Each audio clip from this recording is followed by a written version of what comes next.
The B Plus Wrestling Podcast. The moves. You might not be an A, but you are a B plus. Check it out! Here we go! You wanna mess with us? 'Cause we're steady on the ground,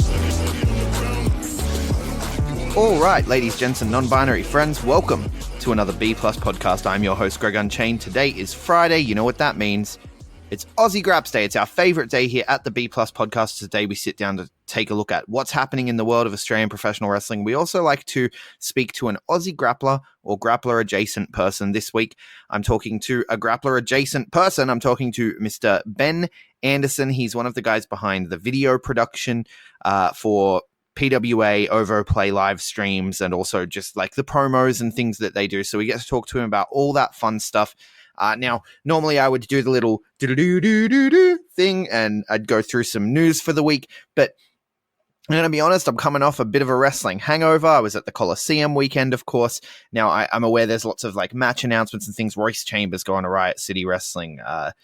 Matt Diamond defending the middleweight title in Newcastle Pro against both of his Velocities teammates, Paris De Silva and Jude London. They cashed in their gauntlet to get a shot at the Nui Pro middleweight title, and you know, match announcements and all sorts of things happening. I'm aware that it's all happening, but I'm still, I'm coming off a big hangover from the Colosseum weekend. You guys can go back in the archives and listen to our night one coverage, which also came live from the Fan Fest. We were talking to fans, we were talking to wrestlers, we talked to Orange Cassidy, Travis Banks, Ricky South, Davis Storm, Chris Basso, Lux. We talked to everyone. We talked to the prefects, right? They said that James Adultman wasn't going to be there, that he was in Colombia doing a business, but James Adultman showed up, and you best believe I popped like a motherfucker. You can also listen to our coverage of night two, which came a bit later than we expected because of flights and all that sort of fun stuff that we've had to deal with this week. But so I'm still dealing with that wrestling hangover. There's a lot going on in the world of Australian wrestling.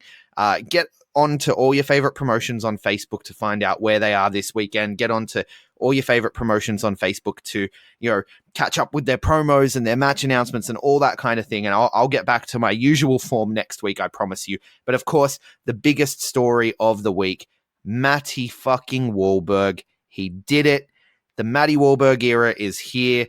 He won Green Thunder. He won the sword. Go back and listen to our coverage. That Colosseum weekend was immense. It was massive. It was intense. There was so much going on. And it's a wrestling weekend that's going to live with me forever. I felt like we were a part of history. I felt like it's a real coming out party for Australian professional wrestling. I think it was a celebration of Australian professional wrestling like we've never seen in this country.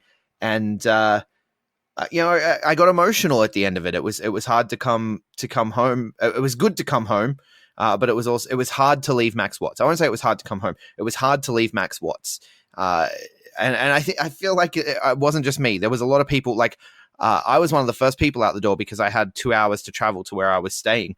And I didn't leave for quite a while after the show. Like no one wanted to leave. No one wanted to leave. Everyone wanted that weekend to last forever. And you can go catch it all on OVOplay, little time capsule, relive it over and over again. I've watched the shows back and they're phenomenal. You know, the commentary is great. You know, Chris Gale, Rose, they've really come into their own. Unsocial Jordan did a fantastic job filling in on night two. Go watch these shows, man. If you were there, sign up to OVOplay anyway and go watch them again. And one of the guys who makes all of that possible for us is Mr. Ben Anderson. Mr. Anderson. How did I not make a Ben Anderson joke? He's one of the unsung heroes of PWA. He's one of those guys that, you know, holds together and makes sure the show is getting out there for everyone to see, and that the promos are good enough to be going viral and getting noticed by other people, and you know, making Australian wrestling great again. Is that a thing? Can we get that on a red hat maybe? I'm kidding, don't do that. Anyway, let's have a listen to my chat with Ben Anderson, and then I'll come back after the break. I don't have any notes for what's happening near you, so I don't know what I'm going to do after the break, but hey, check out the interview. Promotional consideration paid for by the following.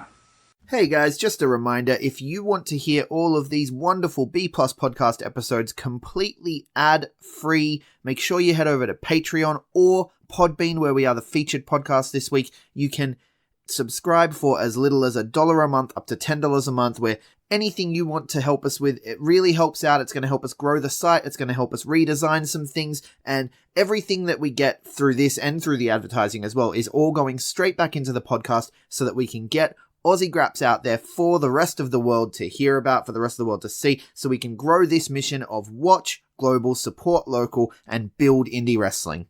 So if you want to be a part of that and get some really cool rewards like call-in shows, bonus episodes, ad-free like I mentioned, then head over to patreon.com/theb+ and subscribe today.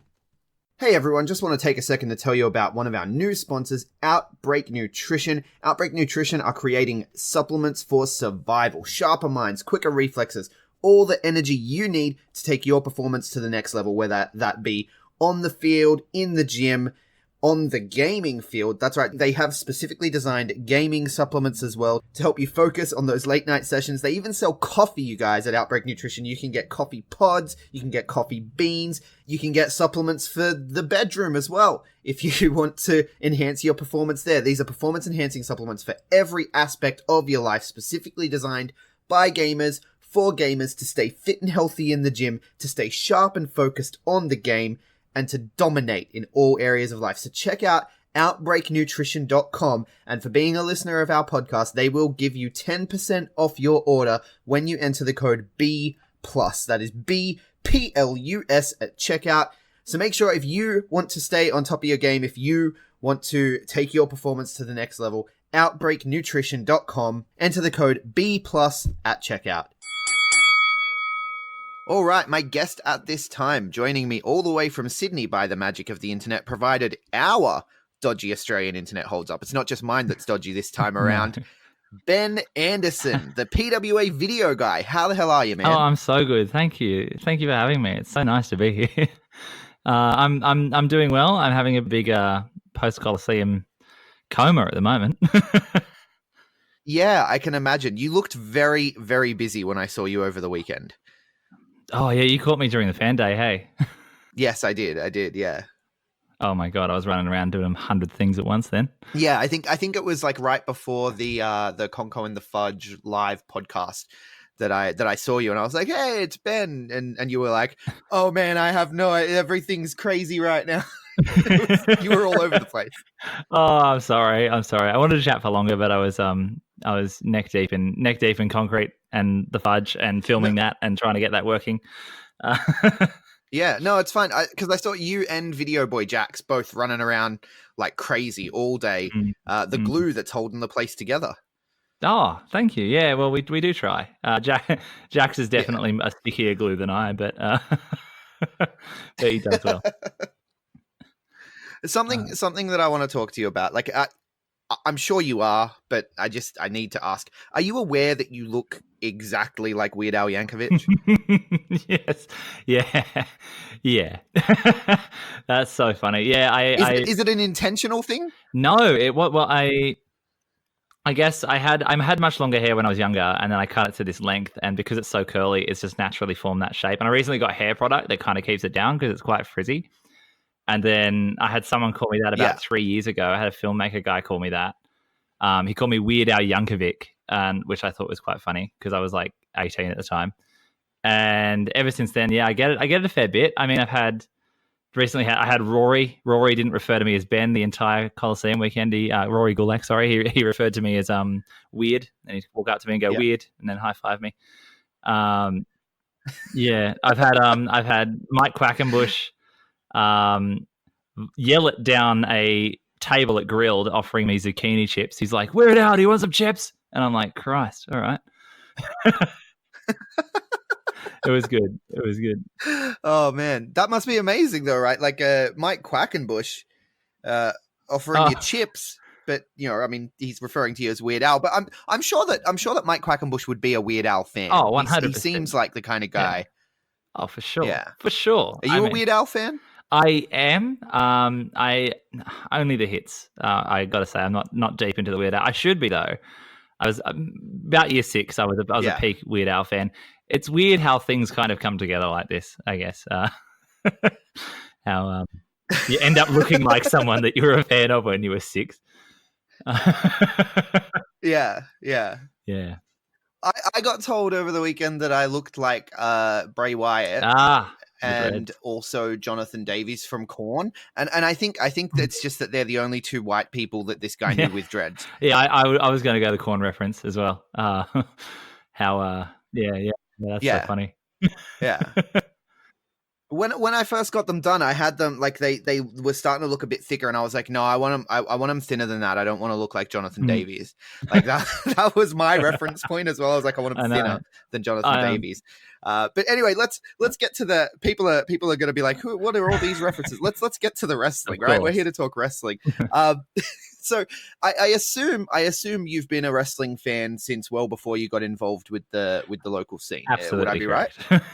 Absolutely. Right. So I like to ask the wrestlers, I'm going to ask you the same thing. What's your earliest memory of wrestling and what really drew you to this weird, wacky, wonderful world of wrestling? I think it was my mate around the corner who had WrestleMania 21 on DVD, and it was I think that's WrestleMania Goes Hollywood, if I'm correct. And and I believe so.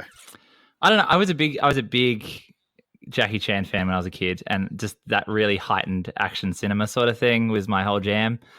And yeah, and then I find a lot of people, it's in Australia, it's the friend who had Foxtel that introduced them to wrestling, and that is exactly what happened to me.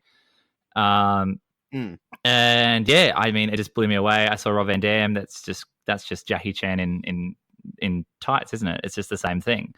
Yeah. And 100%. Yeah, and then I got pretty deep into it. At the time, I couldn't watch anything above PG rating because the family didn't want me to get exposed to anything too violent. So right. I stayed pretty on the. I had this one Stone Cold DVD that was just a PG rated sort of semi doc on him, which I'd watch on repeat over and over again. And then as soon as I hit an age where it was acceptable by my parents to watch 15 plus stuff, I dove headfirst into ECW, and it's like changed me. I love ECW. I love ECW so much. Yeah, and then naturally that sort of just watching that stuff led me to finding out that there was local content, and then I saw a PWA match that ended in a I think it was Hartley Jackson or Ryan Eagles, one of the two of them, going through a table covered in thumbtacks, and I was just like, I'm in heaven. And it's local, and then so you were all in at that point. It just changed me again, and I was just like, yeah. And then I went to all these PWA shows when I was a kid. It's just this long trajectory of just watching wrestling. But yeah, it was mental. So what was it that drew you to ECW specifically, do you think? I really like it when a table breaks. That sounds really odd, but I just love a table spot, and they had like 700 a show. Yeah. I don't know. I was a fan of the hardcore wrestling and the atmosphere. I could see the atmosphere there. And it was sort of, I don't know. The thing about wrestling that I love is that when I sit down to watch it, I feel like I could see anything. And I think it's something that I'm sort of lacking from the main product of the last, 10, 15 years or however long it's been since I've been a kid, because I kind of know how it works. But I just like the idea of going, I could see anything right now. And ECW had the same feeling as WWE in that regard, where I'm like, I could see anything. I could see 8 people jump in the ring, smash each other over the head with guitars. I think I saw one match where Two Collar Scorpio took someone's prosthetic limb from the crowd and beat someone over the head with it. And I'm like, this is just utterly nuts. And I cannot get enough of it. It's so bizarre. It's so, I'm not a fan of the sort of the sexual objectification that it has, especially when you look back at it. That company really did go hard on that sort of thing. But everything else, when you get to like the Tommy Dreamer, Francine, all that stuff, Raven, and even I what I did like was the Sandman stuff with Raven. Yes. But they always got real iffy when they got people's wives in. Yeah, they really did. I mean, they've got a woman named Woman, and I think that's quite telling. Yeah. Yeah. But Raven, it kind of worked because he was like a cult leader-ish kind of vibe to him. Yeah. Like he felt like he had that presence and he could change people like that. You know what I mean? So it kind of worked. But yeah, I don't know. Like it did seem like women were kind of property in Easy But Puppy. in Just a little bit. saying that, I do adore the match. God, I've totally blanked on a name. But the the girl that was with Tommy Dreamer and that Bill Alfonso match, where Bill Alfonso just bled everywhere. I can't remember what it was. Francine? It was Francine, I think. Yeah. Where she just beat the piss out of him. The hardcore bitch.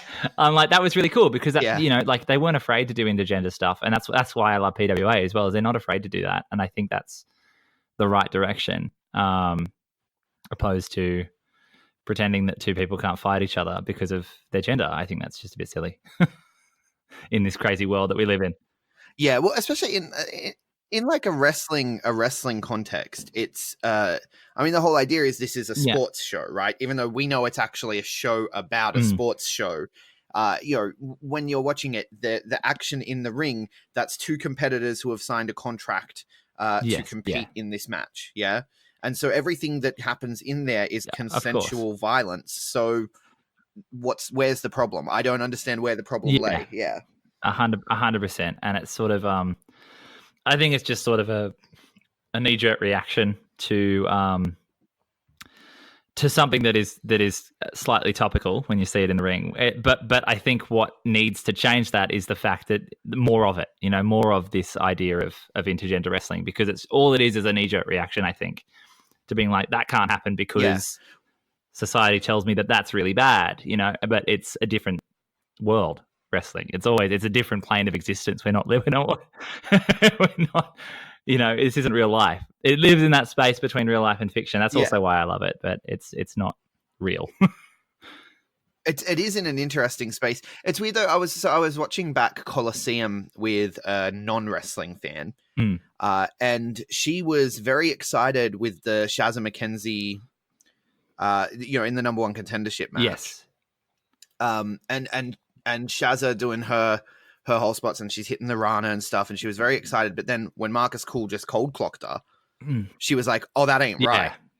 And it was just interesting to see that reaction, because it is. I think it is. It's just it's a gut. It is gut reaction to like, oh, you don't want to see that in public. You don't want to see that, but like this is theater, 100%. And also, like, I think you see worse 100%. On TV. And also, I think it's just one of those things where Shazza isn't the tallest as well.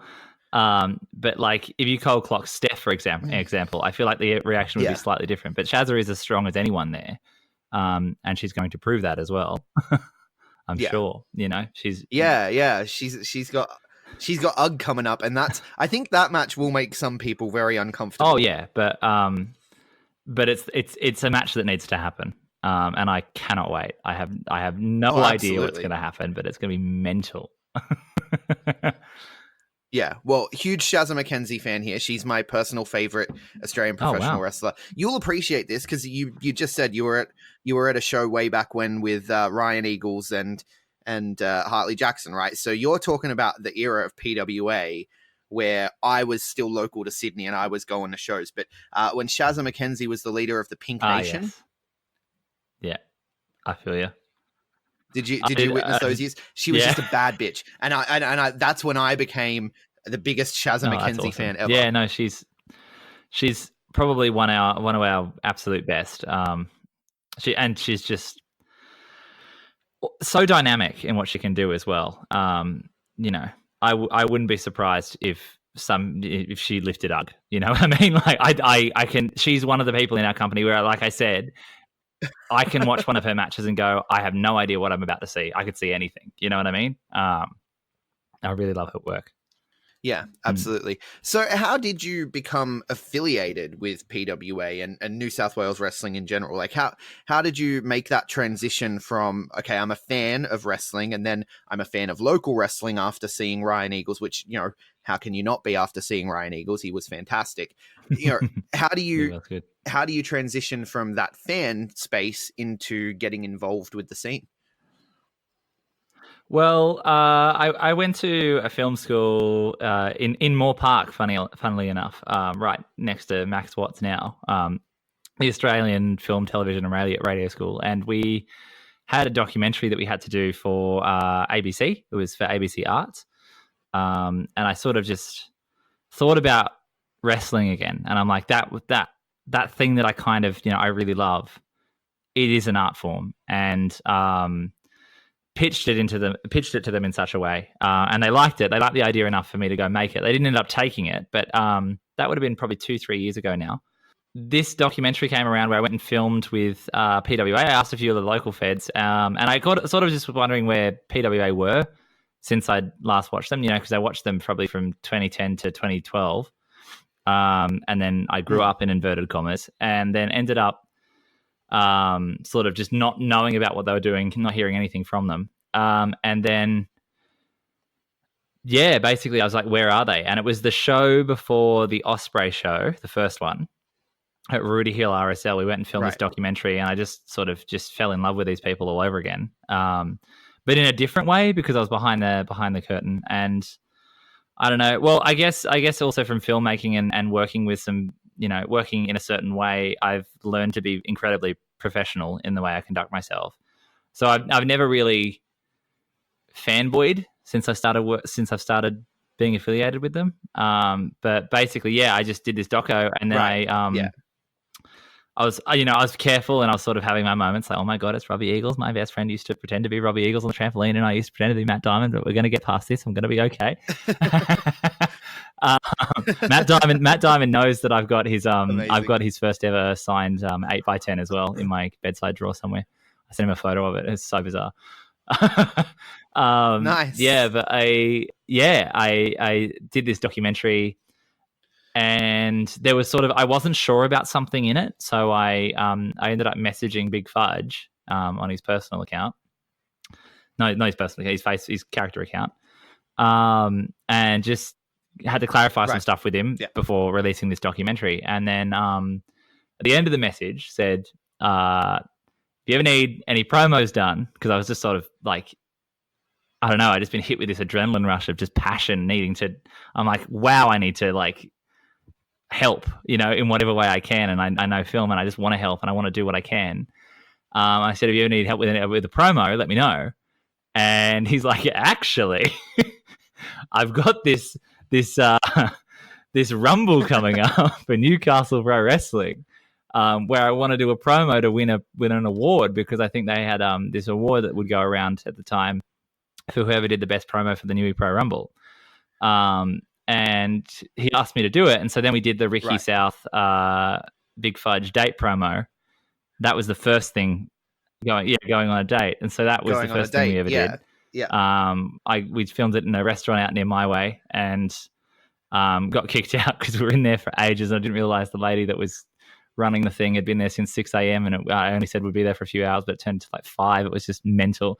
But we finished that, and then we sent it off, and it just became, I think they got 5,000 views or something ridiculous in 3 days, which was unheard of for wrestling, for local wrestling at the time. So we did that, and then I did a few more Fudge promos. Yeah. Oh yeah, it won the award so much that I think Fudge told me that only 2 other people submitted promos because they all just didn't want to try because they knew they weren't going to win. So we kind of well, killed it. That's not the right way to go. But no, the thing is too. Yeah, the thing is too, Fudge has such massive appeal. I know a lot of people in the UK who have been big Fudge fans for a long time. And I can never tell if it's completely honest or if it's ironic a little, but then I'm like, Fudge is ironic a little. So, whatever, I'm sure if he has fans that are ironic fans, that's actually ironic. True fan. I don't know. It's very meta, but I know he's big in the UK. I don't know how he hasn't gone there yet. Oh, that's amazing. Really? I had no idea. I think well, when I say big, I know some people who do podcasts over there and stuff, and so they watch a lot of things, just like I watch a lot of things, and he's a little bit of a cult hero. That's awesome. To at least a select few. That's really, really cool. But they've shown people. Is that is the guy who runs Botchamania from the UK? Because I'm not sure, to be honest with you. I have no idea where. Well, he worked with Cultaholic for a while, right? Yeah, so he must be. Yeah, because we we did our intro for that, and the guy loved it as well. So I mean, like, I wonder if that's how some people might have seen it. I don't know how he's getting across there. But Oh, that's, right, that's the bit really, with the ice cream truck yeah, too, right? yeah, where Jordan gets hit by the by the truck. Yeah, yeah. I think it was a matter of like, I think they first discovered him when they watched some Osprey shows over here. Ah, of course, that makes total sense. Right, and so because they're UK guys, and so they follow Osprey, and yeah, and it was one of those things, like, they just instantly fell in love with Fudge and his whole shtick. And so when you go and upload this hilarious date documentary or promo, sorry, when you upload this date promo, it's going to get views from all over the place because it's just genuinely funny. He and Ricky had really good chemistry. Oh, they did. That was so fun, and like, I think that was the first time I'd ever properly met Ricky. Because I quickly met him during the doco, but that was the first time I properly met him. And that was just a dream. Like, that was honestly just so much fun to do.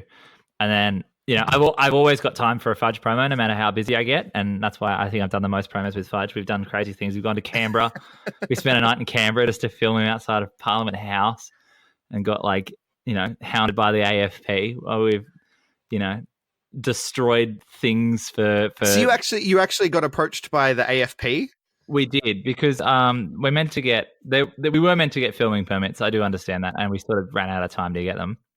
So, but I know that it's okay for the public to film out the front on a certain part, and we did the right thing. We called the morning of just to say, hey, look, so we're going to be filming something there. There's going to be a guy with a sign approaching Parliament House. Oh, by the way, he has a mask. We promise it's not a threat. And they're like, okay, hang on. Yeah. And I'm like, he's a children's character. He's got a chocolate bar coming out of his forehead. We promise it's okay. And they're like, all right, we'll let the AFP know. I'll let you in a little secret here. They didn't let the AFP know at all. So we got there, and there were two women with massive machine guns, and we walked straight up to them, and we're like, hey, look, we're about to film this thing now. We've called before. Is it all right? And they're like, yeah. And then they were on the phone. They're like, okay, you can't film here. You can film down there. And we're like, okay, cool. And they're like, can we see the mask? And we're like, yeah, here it is. And then we go and film on this hill down the road, and no one's communicated to each other.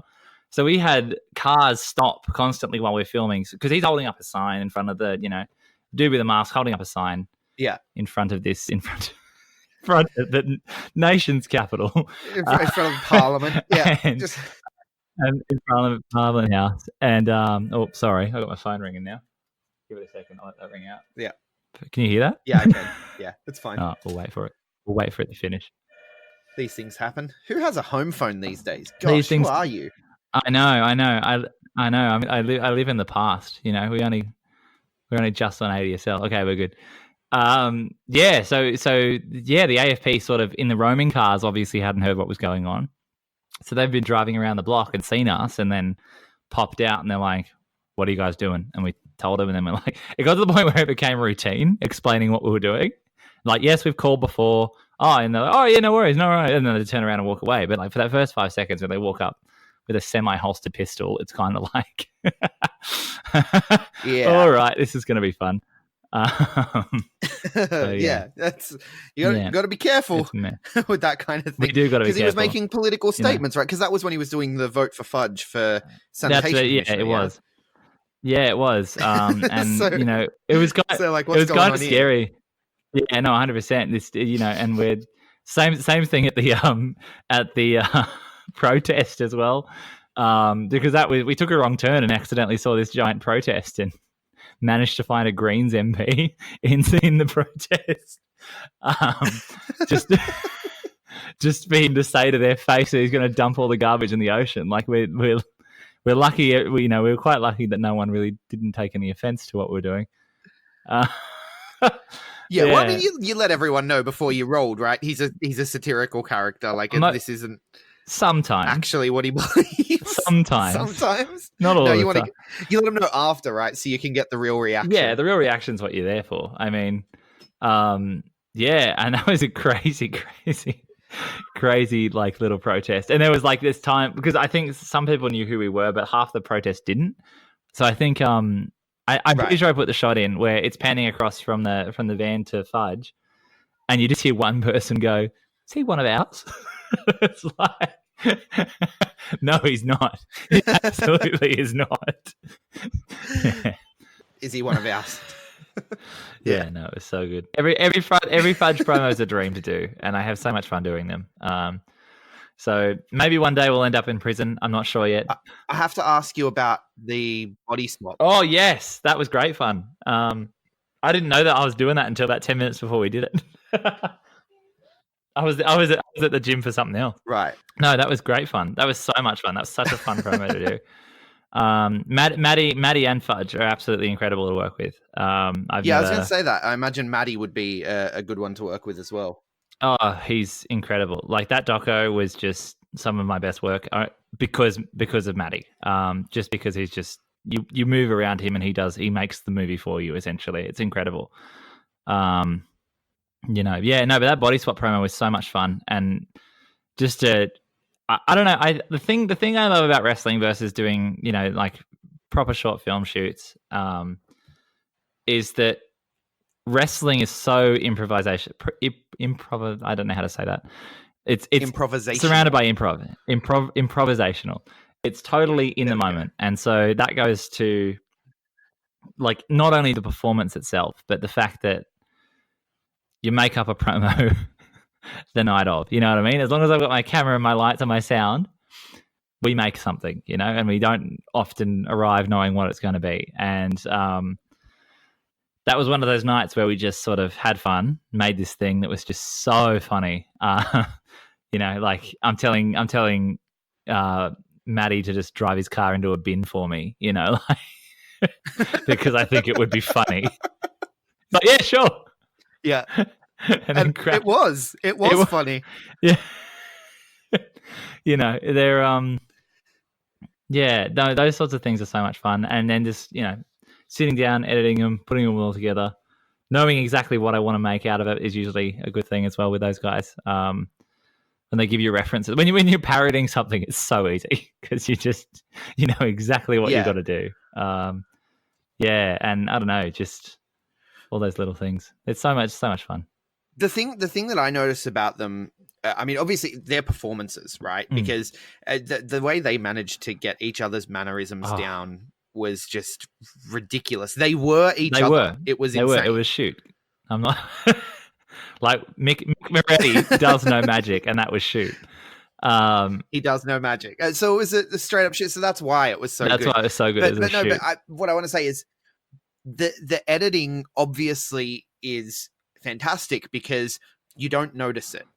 Oh, right? Yeah. Thank you. Like you don't sometimes when you're watching like local promos and stuff, you very much notice like hokey cuts and fades and I've actually legitimately seen ones with the Star Wars. Oh my right? God. Like sign me up for that promotion. So when I don't notice the editing and it's like I'm just sitting here watching a really good YouTube video or a show or whatever, what have you, it's you've done your job, man, and it comes across and it lets the performances shine the way that they do. That's the mantra that I live by. I think there's lots of quotes out there that we heard during our time at film school, but it was the main one about editing that I took away is bad editing is editing that you notice. You should be it's the most invisible part of the filmmaking process, is you're manipulating a story, but in a way that no one realizes, which is quite complex really in its own special way. But that's really nice. Thank you. Because that's what I'm trying to do really, is just make it totally streamlined. Yeah. So that you can just consume these promos in the best and most digestible way, most pleasant way to watch them usually.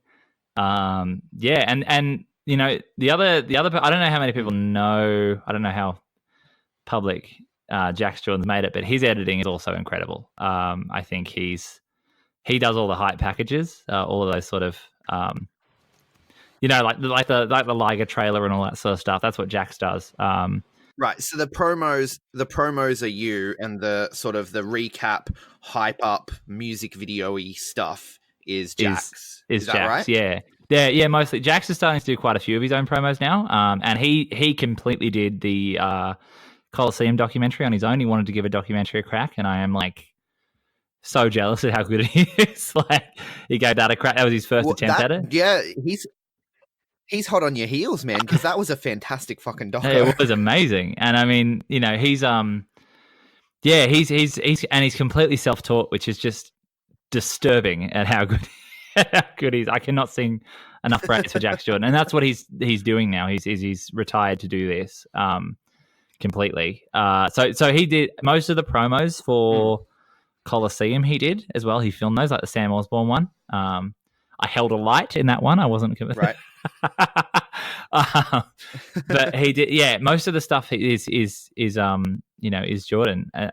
He often gets a lot of work. But yeah, it's basically the two of us that are doing it now, which is just phenomenal because he's always. When you say he's entirely self-taught, I imagine he's been under your wing a little though, right? Like you've been sort of working with him in the build up to him starting to do more of this. I mean, stuff yes himself. And no. I mean, like I've never given him an editing tip in my life. I don't think the editing side of things is all him. Okay. I mean, little things here and there. I've given him like a couple little tips here and there, but only tiny things. He's totally just sort of.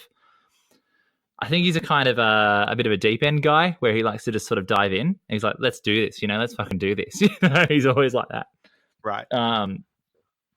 And that is the best way to learn, I think. But yeah, I don't know. I guess he just sort of, because he shot episode 2 of the Maddie Wahlberg documentary as well, which I think, because he added style to that I then stole in the 3rd episode. We barely communicated. He just took, we were just both working together on it. And he's like, all right, I'll add this cool cinematic match, moment in the middle. And I'm like, all right, I'll do that in episode 3 then. So I don't know. I just think he's very in tune with everything, and where he just is a hard learner. He YouTubes everything, he learns everything himself. So, I mean, I'd love to give him everything I know, and he can give me stuff he knows because he knows a lot more than me about some certain things. Like I couldn't edit anywhere near as good as Jax does with his style. I can't do hype videos like he does. Like with the fast paced action music video type of thing. I have tried and I have failed. And it's incredible. Like I've gone in and out of 3 years of study in the world of film, and there are people there are people there who wouldn't be even as close to as good as Jax. And he didn't need any of that. Yeah. He didn't need any of that for a second. So that's amazing. It is incredible. That's good to hear. Yeah. Well, because I look at things and I think PWA, not just with their wrestlers but also with you guys behind the camera and whatnot, they need to have succession plans because eyes are on PWA, and we know the OTT video guy who you had a bit of you've been having a bit of a low key feud with, right? And he got signed, so it's only a matter of time as far as we can tell. Yeah, we should be setting up people, I guess. I mean, JT says that a lot to me. He's like, I need to be able. JT's like, I need to be able to do your job, especially with the live streams. Otherwise, we're not going to have anyone in a year. And I'm like, that's really sweet. But I mean, like, it is really cool because I sort of took take a risk this year, choosing wrestling over filmmaking. I sort of had a moment where I chose to. It was either my graduation sort of careers day or going to WrestleMania for free. I chose to go to WrestleMania for free, which is a no-brainer. Yeah. And then I was like, and part of that decision was like, all right, I'm going to take wrestling seriously now. And like, I'm going to put my head into this. And then since that decision, I've worked for New Japan and I've worked for WWE, which is just mental. Okay, I knew about the New Japan one. I knew that you worked for New Japan. You did the video with Robbie and Will, right? Yes. That was so much fun. What did you do with WWE? Only something little, but just the WWE rep noticed he paid close attention to the Maddie doco. He was a big fan, and just said that if I wanted to, if I had my crew and they wanted to film a PR tour. So when Mark Henry came down to promote WWE Live, we followed him around for 2 days. Which, I mean, it's not like a promo or anything, but it's just kind of nice. No. get that acknowledgement, which is really cool. I think, and it Well, means you've got somewhere, I presume, you've got a paycheck with WWE written on it. Yeah, well, kind of more the reps company. I was contracted to the reps company, but he technically is contracted. Right, So it's sort of a daisy chain, but I mean, like, but still, down the chain. it is really cool. And you know, and it opens a door, which is really fantastic. You know, and Jax is starting to get work from other companies as well. He's also getting work from New Japan. He's done work for Chikara before as well, which is just fantastic. So we are getting work elsewhere. Even promotions around the country as well, like EPW have offered work up. MCW, I've now done a few promos for them, but through our local girls, with Kingsley and Xena. But yeah, right. You did the Lux at the airport one, yes. right? Also great fun. I feel like that's a recurring theme. Oh, so thank fucking you. good.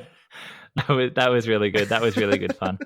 They that one took me a while actually just to get right, like 3 days or something. I think I delivered that quite a few days late, but I was like, you know what, got to make it look nice. Got to emulate border security. Yeah, make sure it looks like the show. But do you consider yourself more comedy director, like the stuff that you do with Fudge, the stuff that you've done with Lux or whatever, or because like the stuff that you've done with Maddie, other than the body swap with Wrestling Go, the stuff that you've done with Maddie has been, or with Ricky, for example, has been far more dramatic. Yeah, I don't know. I feel like I'm a bit more of a, I don't know, entrepreneurial. I can with my genre, I can do one here and one there. But I definitely lean towards comedy more. I always have. Sort of been my home in terms of telling stories. But I mean, Ricky's promo sort of wrote itself where he had it ready to go and I just captured a performance and then tried a couple things around it. When I can feel the mood of something, I try and emulate it as best as possible. And if it feels dramatic, then I can try my best. I am definitely trying to lean more into drama as of late because I think that's more fun. But I'm a big fan of documentary as well. That's why I just had such a joy doing Robbie's and Maddie's. Is just I love just capturing things in front of me. And I've technically done a feature film that's a documentary as well. That sort of before I did wrestling, that went to a few festivals. It was really, really like that opened my eyes because I only did it as a favor for a friend, and then you know, like a friend that I work really well with, but I'd never really done doco before I did that, and I'm like, wow, this is so fun. You know, this is just really, really cool. Yeah.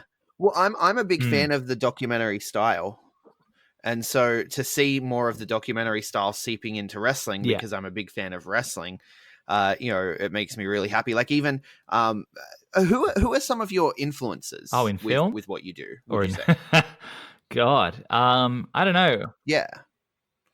Well, in film, in wrestling, in whatever, like what, you know, stylistically, where do you draw from when you're putting these things together, like the Goober Report, or you know, like, oh my God, is yeah, it all over the place? It is all over the place. It is, I'll be honest with you, it is all over the place. It's a bit of here, a bit of there. I can look at things and steal from them. I mean, I don't know. I've always all my sort of influences are very drama focused. Like there's a filmmaker called Denis Villeneuve who's he did Arrival and he did the latest Blade Runner, and I just adore him and adore their camera work. That cinematographer. I don't know. It's a bit of here, a bit of there. It's a bit of everything. But documentary wise, it's funny you say that. I saw this doco ages ago, and it was just really cheaply filmed, and I think it was about Sandman, about the wrestler, and it was the moment he found out Eddie Guerrero had died, and it's probably my favorite piece of documentary ever because it just I like very fly on the wall documentary stuff where I don't exist in the documentary, where I'm not asking questions. It's all the subject doing all the talking. And yeah, it was just this and letting people just speak. Like WWE 24 did one where Dean Ambrose was like, you're not going to get your little snippet out of me. I'm not going to say what you want me to say. And the documentary crew didn't say anything for like a minute. And so then Dean Ambrose just kept talking, and then started saying what they wanted to say. It's just fascinating to watch people sort of dig down and when the camera's on them just to say what they're feeling. Yeah, and it was this doc of Sandman where he just Yeah. found out Eddie had died and then had to go do a match. And then it's just him standing on the, it's this match in like a school gym hall in the middle of nowhere in front of like 50 people. And he's just sitting there on the apron, just in tears, but waiting to be tagged in and then still wrestling. And then he just goes backstage and then he's just like talking to himself and then crying. And it's just incredible. And it doesn't look or sound too remarkable, but the emotion's there. And I think that's just sort of the power of documentary, I guess. It's just, it doesn't matter how it may look or sound, as long as you can feel it, Right. That's all that matters. So whereas with a promo, you're specifically editing to manipulate the emotion. With documentary, you're wanting to just capture the emotion that's happening. Yeah, and I mean there is a level of manipulation. I guess everything. Yeah, yeah. There, because you are taking things. Like an adage that people say who do documentary filmmaking is your final draft of the script, and you write the documentary in the edit, because you got footage of 3 days of just people doing stuff, but then you find your narrative. The narrative of episode 3 of the Maddie Wahlberg documentary was entirely made up in the edit, because it was. I mean, we had the central thing of this is his last match before Caveman Ugg. If he loses it, he's not going to be in a good headspace. That was the story. But then, I did 2 separate interviews with him and Carter Deems, and then that opened up a new can of worms where I could intercut those together, and then that tells a story. The injury that was brought up, where he sort of hurt his leg in episode 2, then that gets worse in episode 3. That comes up, all those little things. But yeah, there's definitely much more manipulation in the promo element where you're getting the cinematic song to bring everyone, to their, goosebumps and all that sort of business. But yeah, of course. Well, the Maddie Wahlberg, the 21st Century Success Story documentary, like I'm already seeing that's been an influence on the local scene, like other promotions releasing, similar style, right? Like similar things that they want to do, even like a little twist on it. Like there was, I think it was it might have been Pro Wrestling League. Pro Wrestling League released one recently with Todd Eastman, who's their general manager. Yeah, and they're like following him around in the car, and he's like, people think this about being a general manager, but it's actually this. And it was, I liked it. I love that shit. I love. Well, I think what's sort of the gold mine that we discovered with that, because the only reference that I had that I was given, and I love it when I get references from people because I know what I'm emulating, was the UFC style of documentary, where they follow fighters around leading up to a fight. It was very apparent. And I think what that does, sort of what we discovered that did, is it legitimizes it in a new way. Where it doesn't, it feels, wrestling feels real again when you do stuff like that. Because we all know of the facade. So doing that makes it exist in this new plane between reality and fiction, where you get to see process, you get to see mindset, you get to see all the things that are real inside the world that is, in inverted commas, fake. That is a performance. You see all the things that do make a person the way they are, and what they stand for, and all that sort of stuff. That's the real stuff, and that's why we're there. Yeah, and that specifically, that 3-part docuseries with Maddie, that created such a big fight feel for the Wahlberg versus Ugg match, which was one of the first OVOplay live streams, I think, which we're going to talk about in a second. Because I remember sitting down to watch that, and it was still new. I was like, oh, I'm watching PWA live again, even though I'm in another state. This is fucking magical. And it had a real big fight feel because of that docuseries. And that big fight feel carried all the way through to Colosseum. I purchased a ticket. I flew up. Yeah, that's amazing. It carried all the way through to Colosseum from this little 3-part series that you guys did. How, like, do you ever sit back and look at it and go, oh man, like this journey happened in part because of that work? I've had people say things to me, and it's so nice. It really is. It's really special. And that series is always going to have a special place in my life, no matter where I am or what I'm doing. Just because it was the moment because I was filming some more stuff for it, just in case I did another one. at the show, and I walked out from backstage, and the show had started, and the Wahlberg chants were just deafening, and I was like, and I was like, this something's changed here, and and Maddie just said, Maddie said some really kind things to me before and after the show, just saying this is partly because of you, and that really just warmed my heart. It was really, really nice, just because, and it was just incredible that we turned 3/4 of the crowd against the biggest face in the company with a documentary series where he doesn't win a match. Yeah. And that's mental to me. There is no victory in that series at all. And yet the crowd just felt that he could do, the crowd was so certain that he was going to win, and it's amazing. It's amazing what we can do. Yeah.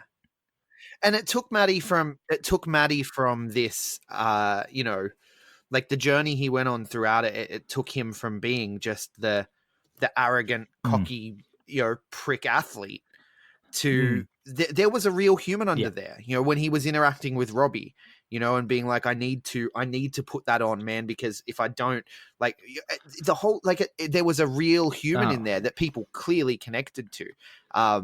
And so, it's still, like, it's probably one of my favorite things in Australian wrestling history that I'm aware of.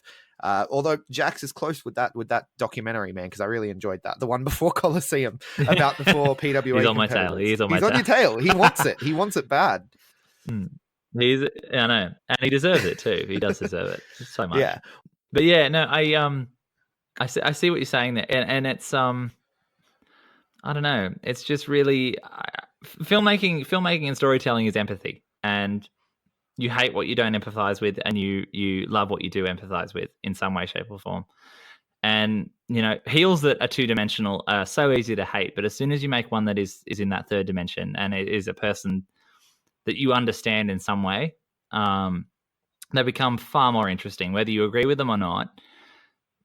It makes wrestling worth it. It makes storytelling worth it. How many 2-dimensional bad guys have you seen in a James Bond film or a Marvel film we haven't given two shits about because you don't, they're like, I'm going to destroy the world. It's like, but why? Why are you going to destroy the world? I want to know why that is. What's made you this way? That's it's just empathy. It's an empathy machine, and that's all you need to tell any story. Which I find fascinating as well. It's all it was. Yeah. So who's your favorite Marvel Cinematic Universe villain? I'll throw it out there. Will I get hate if I say I don't watch Marvel? No, but there's a correct answer. But if you don't watch it, it's irrelevant. Did you watch the Netflix ones at all? Yes, I did. I watched season 1 of Jessica Jones, and I watched 2 seasons of Daredevil. Right, because the way they did Wilson Fisk in Daredevil, yes, was fucking 100%. Brilliant. Was amazing. Yeah, 100%. Yeah, that's what you want to aim for. I want more of that in wrestling. Same. It was the same thing with the Joker film. The reason why people have a problem with the fact that film is violent, and they say it glorifies violence, is because it's a villain conducting those actions, but you've gone through a journey of empathizing with him before he does it. And so that's the end, because people think that the film's trying to tell you that it's okay to do those things. It's not. He's a bad guy doing a horrible thing. No. But you understand why. Yeah. That's all the film is doing, is telling you he's why. You're not meant to agree with him. It's the same thing. Yeah. And if anything, it tells you to just be kinder to people in life in general. It does. It doesn't say this is okay. It says this is so bad. Let's try not to have this happen, guys. I know. This isn't Call of Duty, Oh my God. Yeah. Be excellent to each other. But no, so let's move along though. We've got to talk about OVOplay, right? Because it's changing the game. Again, it's something else that all of a sudden, PWA go on OVOplay, and other Aussie promotions are trying live streams, whether it's on YouTube, whether it's here or there or wherever else. And it's really changed for me, for a guy in Adelaide, one of the forgotten states almost, it's really changed things. Like, because I missed PWA too, like more than anything. I left family and friends and all sorts of things behind in Sydney when I moved to Adelaide. I missed PWA so much because for me, it's just the best wrestling in Australia. And so you guys bringing it to OVOplay and going live, how did that whole thing come about? Like, were you involved in it coming about, and how stressful is it going live for the first time? Like, walk us through that first night. You're right about the stress. Yeah, I mean that all came about when I'd done a bunch of promos for PWA at that point. That would have been probably February, where I got the first sort of inkling that this was going to happen. Where the company sort of just came to me and was asking me, do I know anything about live streaming? But they've put a substantial amount of trust in me, which is really, really sweet. And yeah, they just sort of said, do you know how to stream? Could you do it? We're going to be going ahead with this. We just want to know that you can, can we do this together? And I'm like, look, I'll try. I'll try. And so jump in the deep end. It was a deep end. It was a deep end day, all month, all year. But basically, yeah, this live stream wouldn't have happened without some very particular people that I went to film school with. One of which, in particular, is Joshua Lee. Mick Moretti actually did a post today about all of us, which was really sweet of him. But yeah, Joshua Lee is a friend of mine that I went to film school with, and it was 2 weeks before the show, and I still had no idea what to do live streaming wise. I happened to be in the area of Joshua Lee. I'm going to say his full name 100 times. And I messaged him. I'm like, do you know live streaming? And do you want to get a coffee? And that was 6 months ago. And he obviously said yes. And yeah, and then he just sort of ran me through the stream, the process. And him and his girlfriend Alyssa she's one of the camera operators. Josh Lee is one of our switchers. Elijah McKeough is one of our camera operators as well. These are all people from my film school, and very importantly, a guy named Tamatia Kohu. He's from New Zealand. He's also someone I went to film school with. He works in Fox Studios and got us all of our cameras, which is just incredible because we do not have much of a budget for this sort of thing. You'd be surprised what we get away with for no money. And he supplied all these cameras. It's all these things fell in place where people had, right time. Yeah, we're all these friends of mine just sort of banded together for me because none of them watch wrestling. The only person who's worked with me is with wrestling before is Aiden Jessup. He's been working with me on wrestling promo since for 2 years, and he does all the sound for the stream. He's on the sound mixing desk. All of these people sort of came together at the time and just all volunteered and just said, let's do it. And volunteered cameras, gave us gear, and they have been, and it's just been such a big ask for them. And they've all said yes so many times for me. And I just, it's incredible. It's so humbling to have them say yes to this sort of thing. And night one, the first ever night that we ever streamed was the first ever Crowbar show. Once upon a time at Max Watts was done by a different team, which I sort of followed around and tried to learn live streaming off, and then sort of took that knowledge to the next show. And then we did Newcastle, and then we did our first ever All Eyes on Troy was our first Black Label show that we did. Right. So you had a few with like lesser cameras before you actually went into Max Watts with the full setup. Yeah, we did.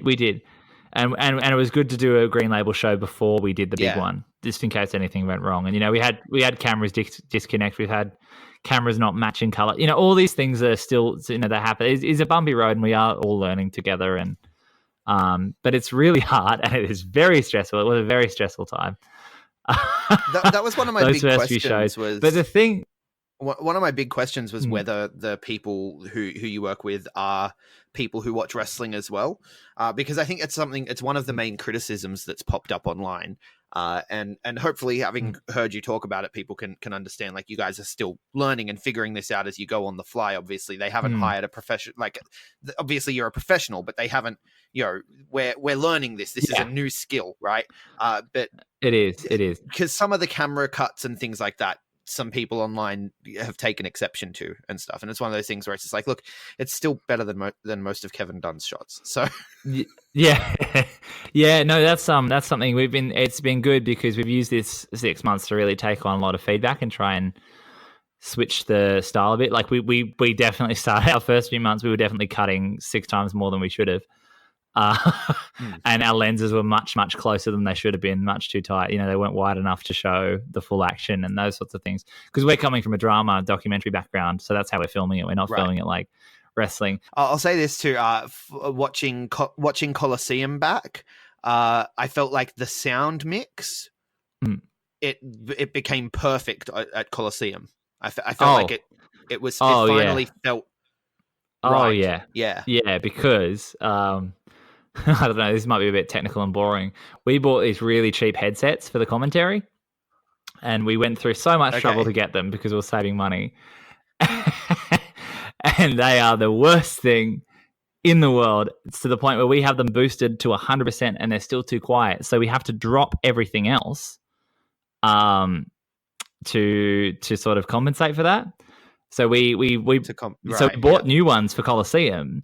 And everyone, we've just been like, oh my God, this is like, I can breathe now. You know what I mean? I can hear the cheers. I can hear it, because it's sort of like, we've got all the mics in the right places. We've got a ring mic. We've got a one over the scaffold. We've got one, we've got them on the cameras. We've got them everywhere we should have them. But now the commentators are in the atmosphere. They're in the noise. They're not above it anymore. We can boost it up. It can sound amazing. So that's really good. I'm really glad to hear that because we've sort of been trying to get that the best we can. That's good. So moving forward, it'll be more of the sound mix. Like, you guys have found the right 100%. Sound. Yeah, that is what it will be from now on. No looking back. Yeah, that's good to hear. No, definitely. So and we've definitely slowed down our editing as well. And tried to do a lot of, but it's one of those things where I'm the only one there that sort of really watched wrestling. That's why I'm directing them behind the switcher, telling them what to cut to and trying to slow all this down and take on the feedback. And know what's coming up because I've seen it. I know the language. I know that someone's going to jump over the top rope and all that sort of stuff because I've been, and not only have I watched wrestling, I've watched these shows for however long it's been, a couple of years. So so their move sets and what's coming and potentially where they could be going. Yeah, 100%. But it's one of those things, and we haven't got the best communication system at the current time either. So we're all sort of guessing. It's a lot of guesswork, but right. I feel for what we have, we do the best we can with what we've got, and I feel for what we have, we're doing bloody good. bloody good. Yeah, I'm and so I feel proud like of it's myself. getting better every show as well. Oh yeah, for sure. I mean, Colosseum was our best, without a doubt. Which is all you can ask for. Yeah, 100%. Which is, I mean, you want it to be the best too, because it had a lot of eyes on it. Did the Colosseum show?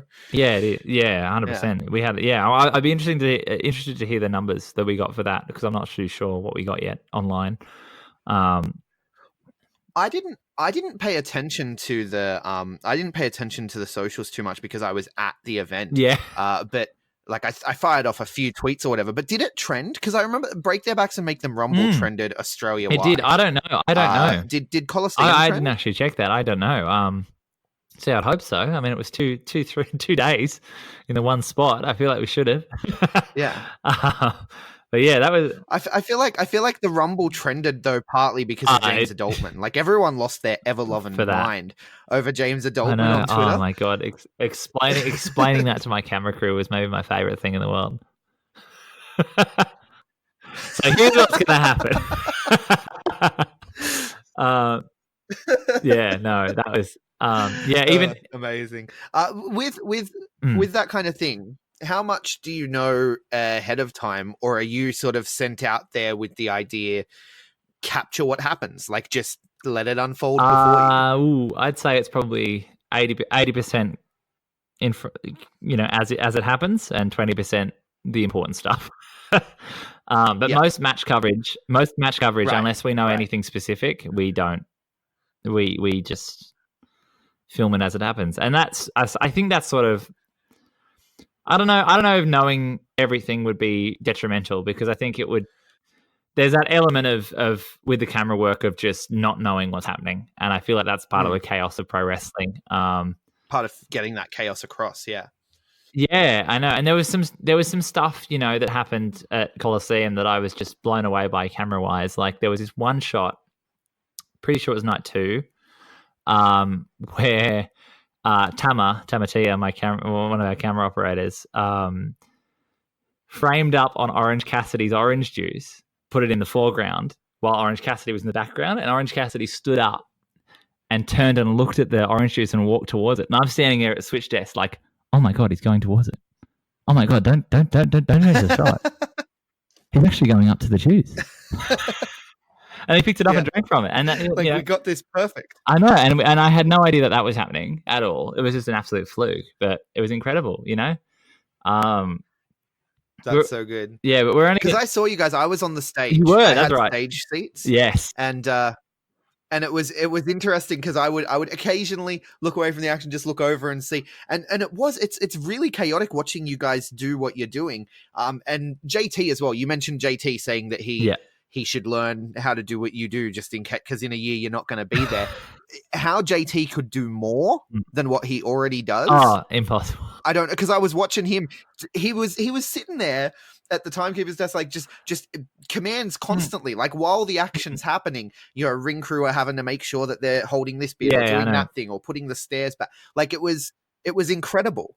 I'm also in his ear as well, so. So it's whatever he normally has to do plus the live stream now as well. I feel bad for him. But yeah, no, it's a lot of work for everyone behind the scenes at PWA, and it's why we're probably, you know, we are the best team in the state, if not the country at the moment, because everyone has so much to do and everyone does it to the best of their ability and puts their heart into it and puts everything into it. It's incredible. It's an incredible team to be a part of. You know, and it's such a good energy. And your guys who weren't wrestling fans but have come in with you to do this, to help you out with the filming and everything, have they been like welcomed? Because I know PWA feels like a bit of a family, right? Even to the extent of the crowd. Like, I mean, there's obviously going to be concentric circles of how family, but have they been welcomed in and part of the PWA family? For sure. I mean, you know, you saw how emotional everyone was at the end of night 2. You know, there was a lot of us, you know, not with dry eyes hugging the camera crew and all that sort of stuff. It was just they have. I mean, we definitely are, you know, camera team and, you know, PWA, but they're all welcome. They're all always welcomed, you know. And I think Bonza especially looked out for us because we're all there volunteering essentially at our gear, you know. So Bonza always says at the pre-show meeting, if anyone breaks the camera, you're not going to be booked on the next show. You know what I mean? Like he always was like, if anyone breaks the camera, they're dead. You know, like, and all those sorts of things. We feel very at home and very very welcomed, because it's sort of it is a family, and it is, and you know, and we are doing an important part as much as everyone else is. So it is definitely a beautiful family environment to have. You know, and you know, that handshakes go around, the hugs go around. I don't know, it's just really beautiful. It's really, really beautiful. And Jordan's on our team as well. Jordan sits behind the desk with us. So he's in, you know, he's in the camera team family as well as the PWA family. So you know, we're all very, you know, cross compatible in that way. So there's crossover. There is plenty. I don't know if you know Merch Girl Sam. Yes, yeah. She does the graphics more often than not as well on the stream. So all the nameplates and everything, that's actually her. She's incredibly good at that. Okay. Yeah. So you know, we're all working at the same thing. JT's done sound a few times. You know, we're all you know, cross compatible. I mean, I may not get there. I may never get in the ring. All striving towards the same goal. Yeah. No, 100%. And that's why Colosseum was such a beautiful moment, because it felt like we really nailed that. That's why I was so emotional. It's beautiful. I loved it. Well, I'm going to be here. I'm going to be that voice. I'm going to be that voice that says it wasn't good enough. You guys can do better. You can get bigger. You don't get complacent. No way. Please don't get complacent because it's been amazing, and I want it to keep There growing. is a lot more we can do. There is a few things production wise as well that we just sort of are like, not this time, next time.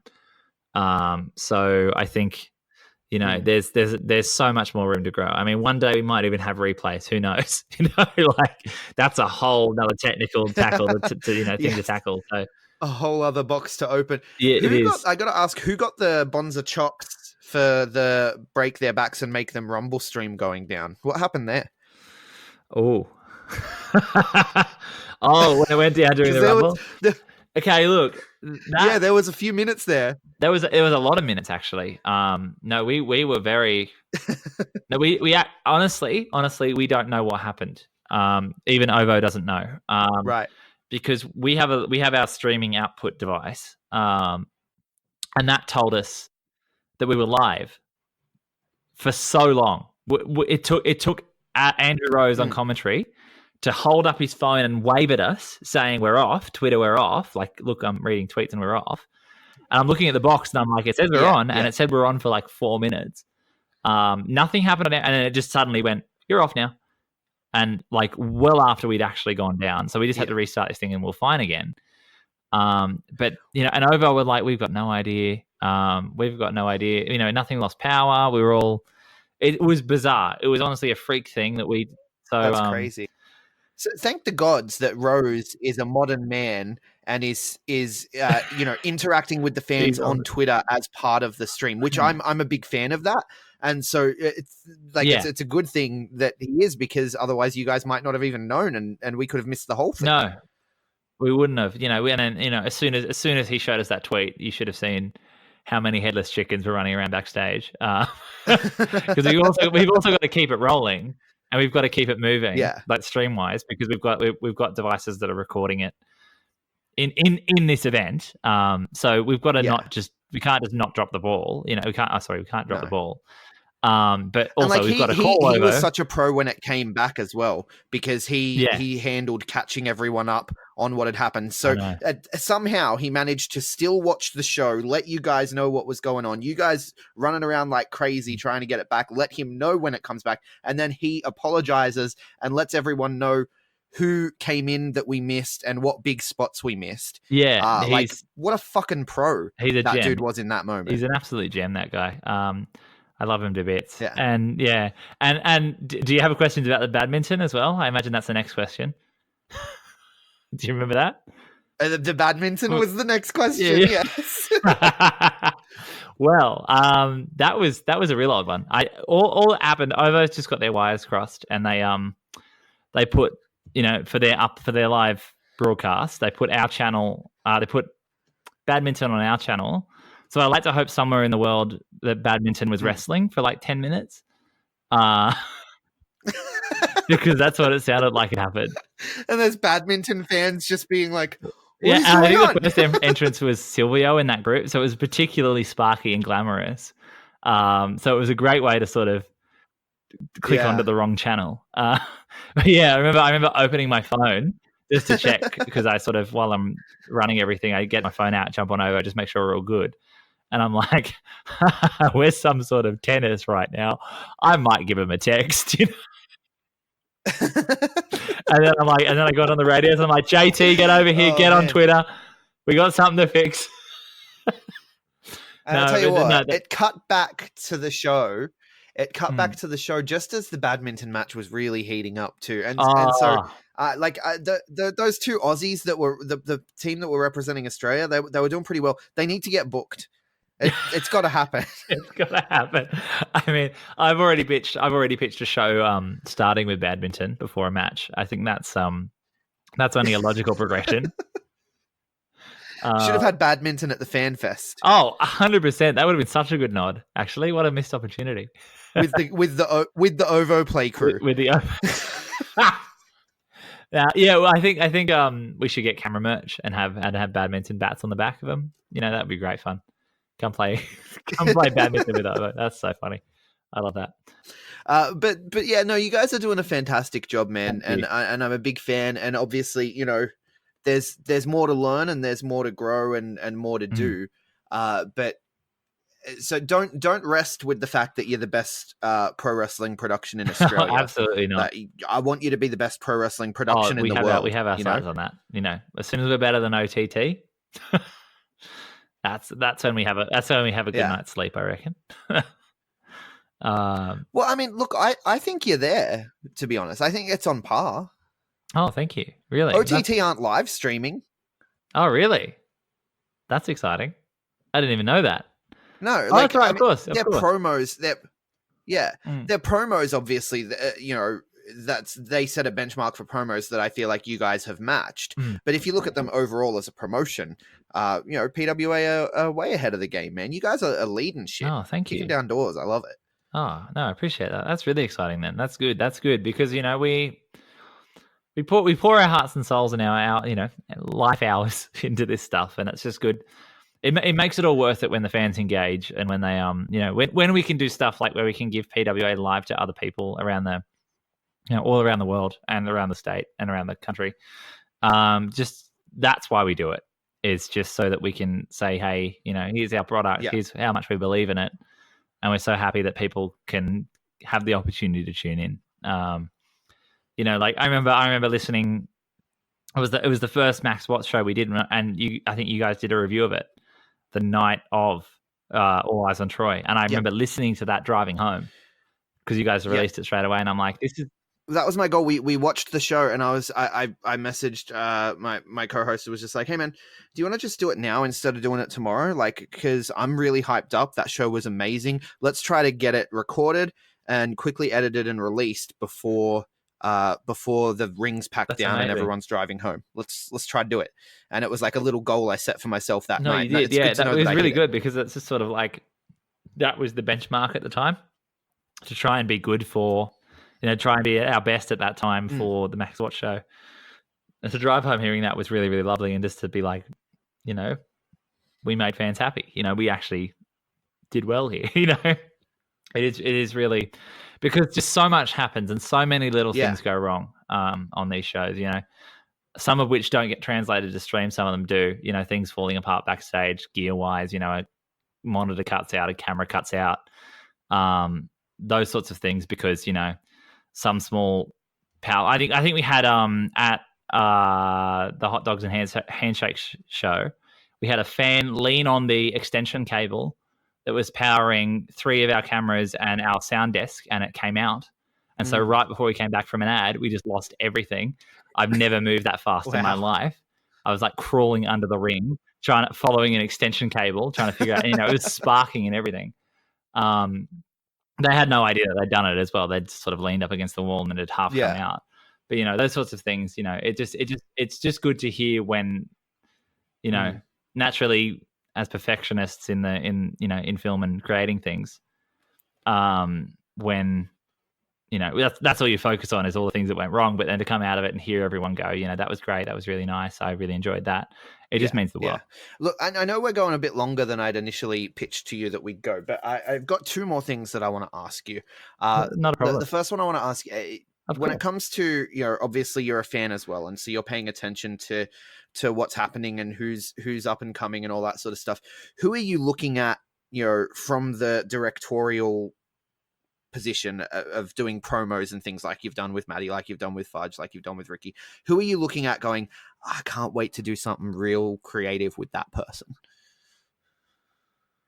I mean, and like excluding people you've already done. So people like, excluding people you've done. So you can't say Lucci, you can't say Lux, you can't say Ricky, you can't say like someone you haven't done something yet with that you're like, I think that person has something in them. Sam Osborne. I haven't done one with Sam Osborne, and I really want to do one with Sam Osborne. I don't think, unless I'm forgetting. No, I definitely haven't. Look, his touch in the documentary. I don't know whose idea it was, but his touch of having a driver. I was like, I can't wait to see more of these. I can't wait to see more of these, man. No, same. No, Sam Osborne is. He's got something about the way he conducts himself and the way that he speaks. And it was, and just the way that he just the way he looks at other people. It's just all these little things. And I noticed it because the last show I ever attended was the show before, I think it was Kelly Gang had their PWA debut. That was the last show I attended before I never watched a PWA show again, which I kind of miss, by the way, because I've been doing live stream. It's good when I did promos because I could still attend the shows. But yeah, he came out and he just like went off at the crowd and he was all fired up. And I'm just like, this guy has just got something about him that has such an extreme, unmatched energy, where he can just be so aggressive in the way that he is in the ring, but also so calm, collected, and manipulative and arrogant at the same time. Like when he's outside of the ring, he can be so calm and collected, which shows me so much range. And I think that there's just so much potential there. Yeah, definitely. Have you worked with Jess yet? Troy? Yeah. No, I don't think so. And she was going to be my second pick, actually. Okay, yeah, because she does creepy so well. Like she creeps me out. I'm scared of her. She does it really, really well.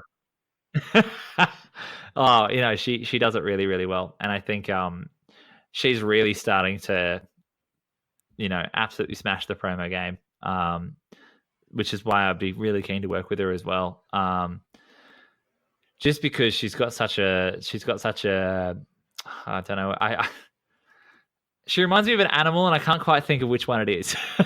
I don't know why. There's something of the animal kingdom to Jess Troy. That's the soundbite. That's the box quote right there. She reminds me of an animal. I'm not quite sure which one it is. I think almost like like a big cat, I guess. She is. You want to very, very sort of, you want to give it a pat, but it's going to rip your arm off. Like if you touch it. So it's like one of those things where I think she carries so much danger with her that is terrifying. That sounds like a hippo.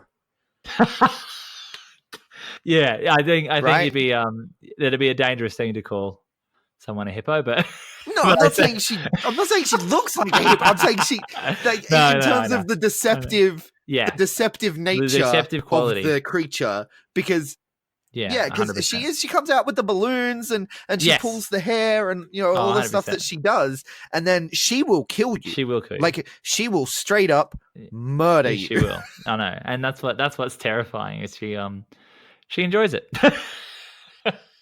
She actually enjoys it. So that. So yeah, that's great. I'd say that. But yeah, no, those are probably the two that I haven't. Yeah. Awesome. So like I consider you guys, like when I do the bit that I'm going to record after this, and when I edit this all together, people will hear me say it a few times. The unsung heroes, right? The things that you guys do with the creating the promos and with the editing and with the live streaming, you guys are the unsung heroes of something like a PWA production. And I look at wrestling Thank you. and see it like any other TV show. I'm weird like that, right? Like I went like Lucha Underground, I loved, because I want my wrestling to be TV in a way. I also want it to feel real. No, totally it's weird. Understand. It's very contradictory, but I like it as TV. And so I'm like, wrestling should have more credits. Like, cause I want to look at WWE and know which writer to be pissed off at. You know what I mean? And I want to look at a PWA promo and know exactly who deserves the applause and praise. And how do you feel about that? About because you kind of fly under the radar. People don't know your name, but you're so integral to the whole production. Oh, thank you. I mean, yeah, I guess it is.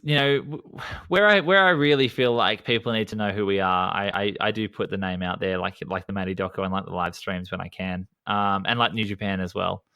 But I think that my job is more important to stay invisible, because knowing that it's a facade and reminding people of that at the end of a great promo, I feel like would do more damage than good. Because all people have to know is that it's the PWA crew, because that's who I am. That's what I am. I'm the PWA crew, whether it's me or Jax or any of my camera crew. That's who we are. And people know who I am now. And then people who need to know. Yeah, do. And people who need to know because they want to hire you or anything, they'll find a way to find out. Like I found out. Who 100%. When I wanted to talk to you. 100%. Oh, yeah. It's that's it. Is it, wrestlers talk, and if they're happy with my product, it just takes one person to go, oh, who did you promo? And then they say, and then I do it for, it doesn't stop me from getting work. And I feel like the fan engagement is more important than me getting my name out there at this stage, because it hasn't stopped any sort of employment in any regard. The fan immersion is that's why I do it, and that's what's more important. Because something like the Matto doco, where that wasn't even for me really. It was the fact that I had other crew who deserved credit were helping me with that project, and I thought that it'll look weird if I just thanked the sound recordist instead of everyone else. And same with the New Japan. New Japan's a different crowd, so I should put my name on that. But it's sort of like it just takes someone to message PWA and say, hey, look, your promos are great. Who did them? Rather than me trying to put directed by, written by, edited by, shot by Ben, on everything, because it'll take away from the emotion of that promo, I reckon. I don't know. That's just me. I've done credit. Right. That makes sense. That makes sense. I'm just a big fan of people, people getting the credit that they deserve, and people, but there's often in wrestling as well. There's people who we don't even know their names, and they're so integral to like Merch Girl Sam. People don't give Merch Girl Sam the level of credit that she deserves for the things that she does. It's. Or even JT, JT gets a bit more credit. He does, and he deserves all of it. He's but probably not as much as he deserves. He's I don't know. He's the hardworking dad of the group, I guess. He's making sure everyone's okay, and he's an absolute sweetheart as well. Same with Jordan. Jordan doesn't get anywhere near the credit he deserves for his filmmaking. Nor does my camera crew. People don't know who my camera crew are, and they all deserve the credit so much. Same with my sound guy. I say camera crew, I include Aiden in that group, but sound is something that often gets forgotten. That is, now that we can have such great potential on the OVO streams with the sound, people deserve to know who he is, because he has been working hard and been limited by the tech, and now he can really have some fun with the way that these shows sound. All these people make it all come together. There are so many people, even some of the guys that everyone who runs the music at the shows and the screens and the videos, they're part of the stream now. I think it's Thomas and Susie. They're rookies who are now the rookies who are doing cable managing. We would have our camera people tripping over them if they weren't doing what they were doing. Tripping over the cables and everything. It's not possible. It's not possible without the rookies helping out. It's everyone. Without these people, we would be an absolute bump. It would be the bumpiest of bumpy roads. And barely a watchable product, I think. Yeah, absolutely. Yeah. Well, I'm glad you guys are doing what you're doing. Thank you so much for coming on the show, man, and for talking to me about it, because it's good to get the perspective of someone who's on that other side, who's in the business, but on the on the other side doing things that aren't just getting in the ring and telling the stories there, but still helping those stories be told and seen by potentially millions. Thank you. So thank you so much for what you do. Where can people find you online if they want to interact with you, wherever your public profiles are? I've got @director_Ben on Twitter. I feel like I should maybe change that to something weird related after this last couple of weeks. But I've got Ben that. I've Yankovic. I should do that. No, but it's it's @director_Ben on Twitter. I've got benandersonfilms.com. If you want to see what I've done. And I've got my camera crew's also up there. They've got a bunch of names out there. They've got @Josh Lur is one of them, which is my switcher, Josh Lee. I've got Bando Wolf, at Bando Wolf, which is Aiden, our sound recordist. I've got @Tamatia Kohu, who's one of our camera operators, @Ali Margaret _ @Elijah Makio. These are all of our camera people. And @Nick Ray. Nick Ray doesn't get the credit he deserves either. He's our B-roll guy who gets all the cool slow-mo wrestling stuff that we use in promos. He's amazing. He's absolutely amazing. Right. Yeah. No. I saw him. I saw some stuff from Twitter. People were putting him over after. Oh, he's Colosseum amazing. weekend. He's an absolute darling. I love him so much, and he's so good at what he does. And he works at Channel 10 as well. He gives up his time. Great guy. But yeah. Oh, right. So he was behind the 10 play bit that came out, right? Yes, that's him. That's all him. Yeah. Yeah. Amazing. So he someone else for me to talk to in the future, I think. Absolutely, definitely get Nick Ray on. He was also flown out for to interview the Iconics and did a bunch of stuff on SmackDown. All that Channel 10 stuff on SmackDown. Nice. I don't know if you saw it. That was all him. So he's definitely done a few things and been around for a while behind the scenes. Awesome. All right. Thanks a lot for coming on the show, man. No worries. Thank you for having me. All right. So there you have it. Ben Anderson, one of the many, many unsung heroes that goes into making PWA the production that it is, the promotion that we love. It's not just the guys and girls who get into the ring. I know we do focus on them a lot, but it's not just them. It's a whole team. It's a whole family of people, not just for PWA, for all the promotions, for Riot City Wrestling. Riot City Wrestling, I know they've got, their whole video team. They're starting to do live streaming and stuff as well. And they're putting out a lot more promos, and their social media team are picking up as new people are gravitating towards it. As Australian wrestling continues to grow, Riot City Wrestling are one that are growing. Pro Wrestling League put out some pretty dope videos. EPW, like all of these promotions, MCW, of course. I don't know why it took me so long to mention MCW. All of these promotions that you know and love, they have entire teams of people whose names you probably don't even know, who work often for peanuts. They're working tirelessly.